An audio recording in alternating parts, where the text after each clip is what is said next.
Everybody. So this time I have a mystery that is also part realistic fiction, part historical fiction. So kind of a blend of genres with this one.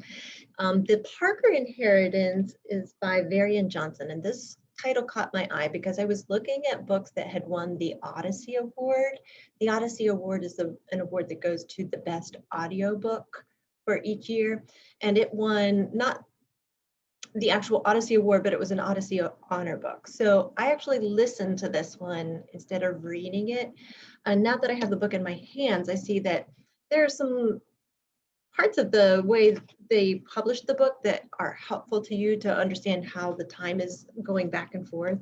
So we start here with some pages that are black, and then we go to some pages that are white, and then some pages, you probably can't see that very well, that are gray.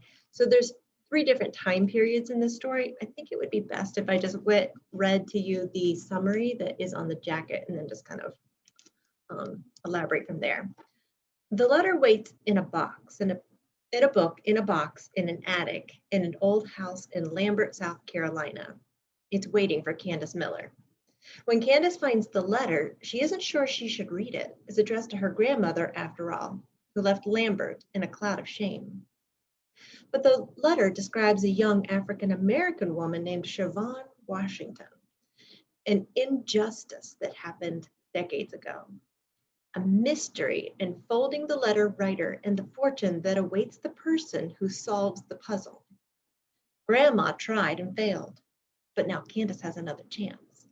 So with the help of Brandon, there's Candace and Brandon on the front cover, the boy across the street, she begins to decipher the clues in the letter.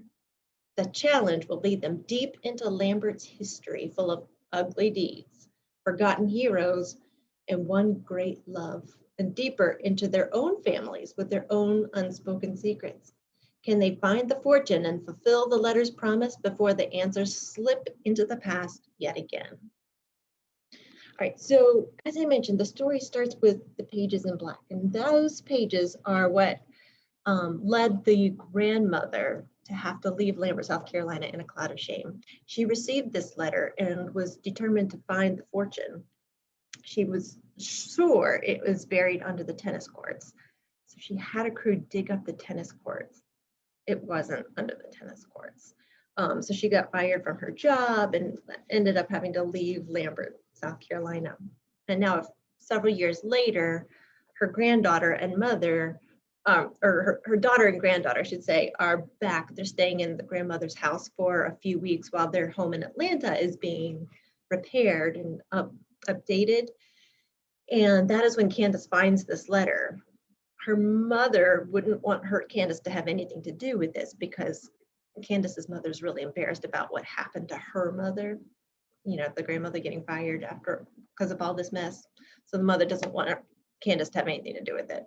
But Candace and Brandon are determined. They want to find out the history. They want to find out who this Siobhan Washington was and how the wealth, this fortune is tied to them.